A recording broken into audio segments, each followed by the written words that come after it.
Este vídeo es un extracto del curso de CSS intermedio que tengo en mi plataforma.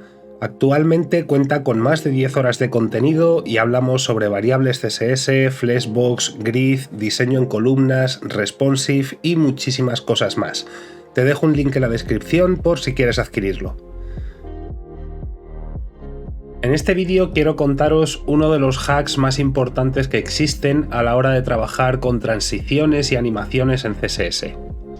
Como veis, en el HTML lo único que tengo son dos enlaces con sus respectivas clases para crear estos botones. Y si miramos los estilos, pues el botón lo único que tiene es una posición relativa, un display line block, un width de 200 píxeles, un margin bottom para separar los dos botones, le hemos quitado la decoración de enlace, el color lo hereda del body, el background color es casi negro y tenemos un padding para que el texto no se pegue a los bordes. Una transición que se suele usar mucho en este tipo de botones es la de Box Shadow. Vamos a poner aquí button, Box Shadow y vamos a usar la pseudoclase Hover. Si nosotros aquí accedemos al Box Shadow y le decimos que haga un inset de 200 píxeles, por ejemplo, 0 y de color rojo, al ponernos encima el botón cambia. De momento no tiene transición porque no se la hemos añadido al botón. Vamos a coger esto y aquí le vamos a decir que tenga un transition de Box Shadow y que dure, por ejemplo, 0.3 segundos. Y como veis, tenemos este efecto que a simple vista parece muy sencillo de hacer y es como lo hace la mayoría de la gente. Pero si recordáis lo que vimos en la sección anterior hablando sobre la importancia de realizar bien las animaciones, si os dais cuenta, aquí Box Shadow con la extensión CSS Triggers nos dice que es una propiedad que está en rojo. Eso significa que va a afectar al layout, al pintado y a la composición, es decir, que afecta a las tres capas, por lo cual consume muchísimos recursos a la hora de realizarse. Si yo os pidiera que realizarais esta misma animación pero utilizando un pseudoelemento, os vais a encontrar con un problema que es muy común y que la gente piensa que no tiene solución. Vamos a venir aquí y vamos a poner button hack. Si accedemos al pseudoelemento, da igual que sea el after o el before, construirlo es bastante sencillo. Simplemente ponemos un content vacío, le damos un position absolute para que se coloque respecto al botón padre y además tenga un contexto de bloque para poder darle medidas, le damos un width del 100%, un height del 100% y un background color red. Como veis, lo tenemos aquí situado y no es exactamente donde nosotros lo queremos, por lo cual vamos a decirle que tenga un top 0 y un left 0. Y ya lo tenemos en su sitio. Lo siguiente sería construir esa animación, por lo cual le voy a dar un transform scale 0 para que no tenga ningún tamaño y cuando estemos en hover modificamos este transform, por lo cual voy a coger esto, lo voy a poner aquí debajo y cuando estemos en hover le voy a decir que el transform scale sea 1. Si ahora nos ponemos aquí, lo he puesto al revés, voy a poner este hover aquí. Si ahora nos ponemos encima, como veis, sí tenemos más o menos el efecto, nos falta la transición. Así que vamos a ponerle aquí transition, transform y 0.3 segundos para que sea exactamente igual que la otra.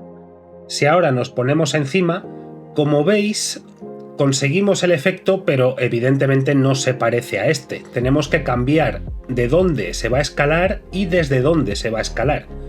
Por lo cual, vamos a decirle que tenga un scale X de 0 y un scale X de 1 porque solo queremos que se escale en un eje y además le voy a decir que el transform origin sea desde la izquierda. Guardamos y como veis ahora sí tenemos más o menos el efecto. Aquí si os dais cuenta hay un pequeño efecto de fade in, así que vamos a añadirle también opacidad, vamos a poner opacity 0 y cuando estemos en hover le ponemos opacity 1 y también vamos a añadir esa animación a la transición, opacity 2.3 segundos. Guardamos. Y si os dais cuenta, ahora el efecto es exactamente el mismo. Pero claramente tenemos un serio problema. Aquí el box shadow se queda entre el elemento y el texto, y aquí el after se nos coloca por delante del texto, y daría igual que fuera un after que un before. Si ponemos un before aquí y otro before aquí, tenemos exactamente el mismo problema. Y aquí es donde cobra importancia el conocer toda la teoría de cómo funciona CSS y cuál es el orden de pintado de los elementos. Cuando tenemos este elemento, lo primero que se pinta es el texto y después el elemento en sí, el contenedor de ese elemento. Pero el texto siempre aparece por encima. Cuando nosotros utilizamos un pseudoelemento, siempre se va a poner por encima del elemento, salvo que modifiquemos el contexto de apilamiento. Si yo aquí pongo un z-index de -1, ahora el orden de pintado es primero texto, después elemento y después pseudoelemento. Está pasando exactamente lo mismo, solo que no lo vemos porque está debajo. Voy a mover el left para que veáis que no os estoy engañando. Vamos a moverlo 100 píxeles y si os dais cuenta lo tenemos debajo del elemento.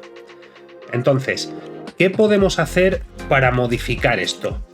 Si miramos, inspeccionamos esto y nos venimos a la capa Layers, vamos a ver esto en 3D y si os dais cuenta lo tenemos todo a la misma altura, tenemos el mismo contexto de apilamiento para todo. Por eso, como está funcionando por defecto, se nos tapa el texto. Entonces lo que tenemos que hacer es modificar el contexto de apilamiento del botón para que el orden de pintado cambie. Vamos a venir aquí y le vamos a decir que el button hack,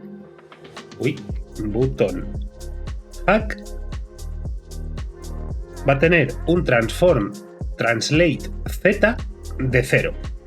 Y con esto ya hemos modificado el contexto de apilamiento del botón. Y si ahora miramos esto en 3D, si os dais cuenta ya no está a la misma altura. Hemos sacado el elemento de su entorno original del layout y lo hemos pasado a la capa de composición. Y por eso, ahora mismo, si yo me pongo aquí, no se tapa el texto. Porque si miramos lo que está pasando en 3D, como veis, tenemos el texto por encima, después el pseudoelemento y después el elemento.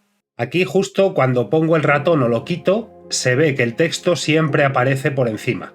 Y por eso os insisto tanto en que conocer CSS no es coger una propiedad y ver lo que pasa al ponerla, sino entender lo que hace el navegador para usar esa propiedad. Porque hay propiedades que no requieren mucha explicación, pero hay otras propiedades como esta que sí requieren mucha más explicación para entender exactamente qué es lo que pasa y cómo podemos utilizar ese conocimiento a nuestro favor. Es posible que alguno esté pensando que en lugar de usar transform translate z, podríamos usar la propiedad willChange y poner aquí transform. La explicación rápida es que sí, funcionaría exactamente igual y conseguiríamos el mismo efecto. Pero la realidad de lo que está pasando en el navegador es otra cosa. De willChange tendremos un vídeo propio porque willChange es una propiedad que hay que usar con muchísimo cuidado y hay que saber muy bien lo que se está haciendo. Además, se recomienda su uso junto con JavaScript. Entonces, le voy a dedicar un vídeo exclusivamente a willChange para que entendáis perfectamente cómo funciona esta propiedad y sobre todo que la uséis correctamente y no a lo loco, porque os podéis cargar la optimización de un sitio web con 3 líneas de CSS. Dicho esto, os recuerdo que tenéis el curso de CSS intermedio actualmente con descuento y os dejo el link en la descripción por si queréis echar un vistazo a todo el contenido que tiene. Y ahora sí, sin más que añadir, espero que os haya gustado el vídeo, que hayáis aprendido algo y nos vemos en el siguiente. Un saludo y hasta luego.